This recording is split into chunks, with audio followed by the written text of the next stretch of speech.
So if you've been wondering where I disappeared to for the past few days, I took a quick trip out to Japan for the weekend. But even while I was out there, I stayed tapped in and had some albums in rotation. Let's talk about it.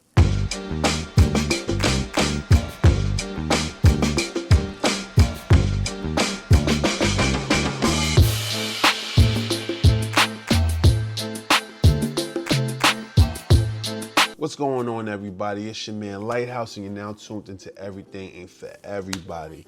Now, the content has been a little backlogged because I went to Japan, man.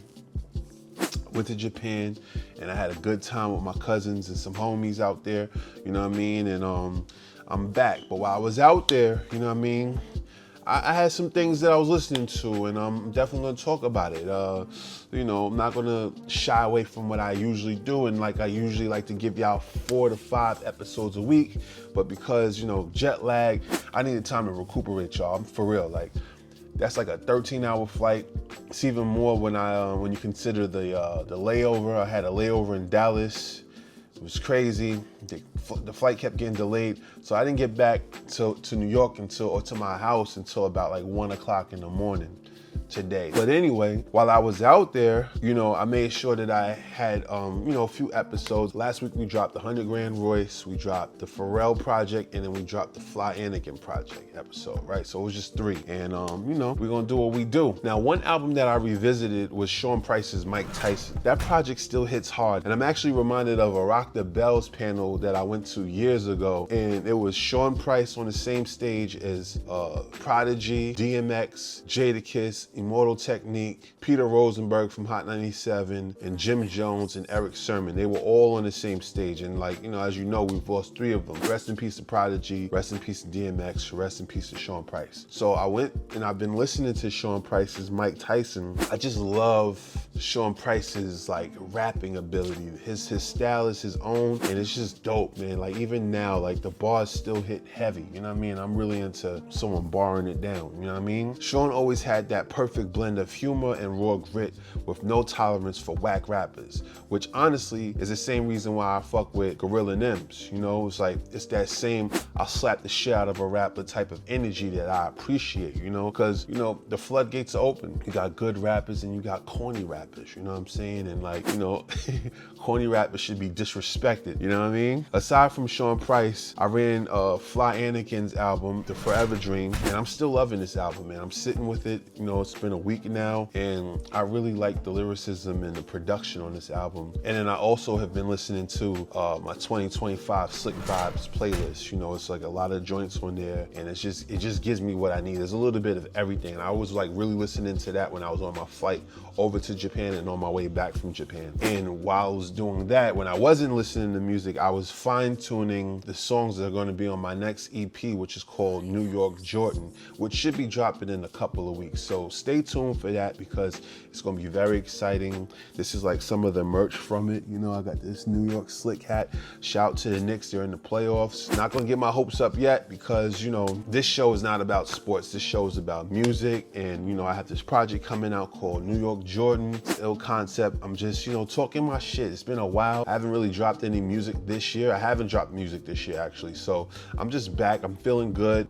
The show is doing well, and I want to share some music. It's time for me to, you know, put some songs together and get it out to you guys, or get it out to people who fuck with my music, you know? So now back to Japan. I was only out there for about 3.5 days, but my trip there was packed. It was a quick reset, and I got to link with my homie Dan. Shout out to him at Lafayette. I kicked it with my son Camp Chief, and I finally got to meet a dope producer named Kapsoul, who produces stuff for my brother A.A. Rashid. And he had a listening event in Chiba, and I went out there. You know, I took the train for like an hour and a half, having an eSIM card where you can have internet, and just that translator, the Google Translator, helps you a long way when you're in Japan, you know? So I'm just putting my joint up to the signage, and it translates where I need to go. And I found everything. Like, no one had to pick me up from the train. I was really proud about that, you know? Like, moving around in the city, they have a different subway system or a different train system. Transportation system out there is different. So navigating it can be confusing at first, but once you get it, it's like really smooth. And they train stopped running at a certain time. So I was at this event, like just chilling, you know, like mobbing with the people. It was like maybe 2 or 3 people that spoke English in there. So I was kicking it with them.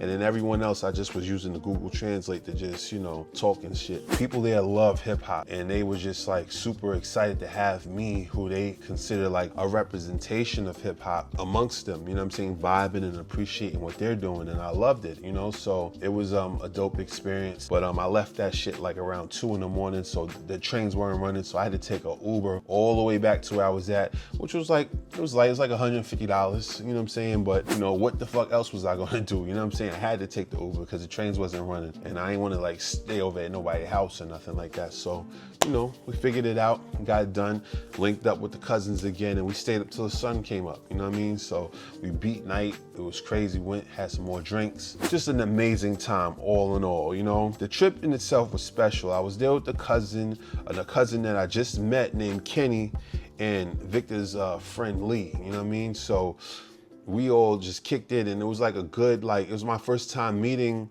cousin Kenny and Lee, and you know, my cousin Victor put it all together, and it was like a good group of, you know, guys that we just chilling, you know what I'm saying? We were seeing the town, you know, there was a lot of beautiful people out there, beautiful ladies, there was good food, it was amazing, you know what I'm saying? Like, I was looking at the ladies, I was, you know, doing my shit, you know what I'm saying, which is just chilling, just taking in the sights, you know what I mean? Me and Victor actually went to college together. His wife is Japanese, and you know, he has like a fondness of the culture, and he was showing us around. It was like having like a personal tour guide who can show you the city in a way where you see the things that you want to see without it being like, you know, he pretty much knows the culture, and he was like taking us around the places that he was interested in seeing. But as we went to these places, he was giving us the history about it and all of that. So I'm really proud of my cousin. Like, he really knows his shit when it comes to Japan. It was a really dope trip. You know, I met some, you know, some tuna brothers, and they were super cool, and we're gonna stay in touch. And we created like this ill bond with each other in like just 3 days, you know what I'm saying? It was like super fun, man. We all had our own times where we just needed to like pull away from everybody and just take naps and shit. Really enjoyed myself, you know what I mean? Matter of fact, I could show you better than I could tell you. Here's a little bit of a montage of my trip to Japan, all right? Check it out.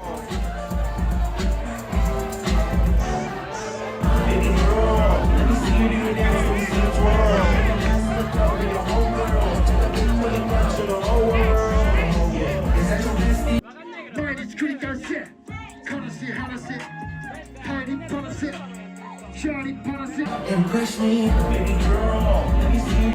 Fat boy, cobalistic over. Sugar on the blind side, back up the red Range Rover. The beauty in the victory, we want you. It's all about the strife. Street life. Hey, hey. Dance floor, get nasty. Impress me.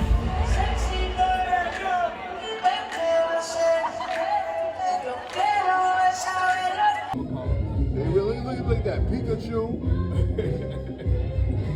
Look at that. People really be on their shit. Like, I'm gonna go and wear my pajamas.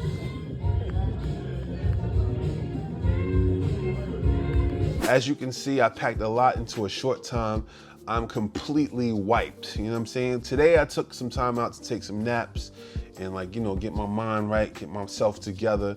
You know, I have a busy week ahead of me. I have a lot of taping to do, and you know, we're trying to finish up this project. We're working on new projects. I have to shoot some music videos and everything. So we're moving and we're doing very well. And once again, I'd like to thank everyone who tunes in and who supports everything for everybody. And until next time, I'm gonna see y'all later, all right? Make sure to like, comment, subscribe. Peace.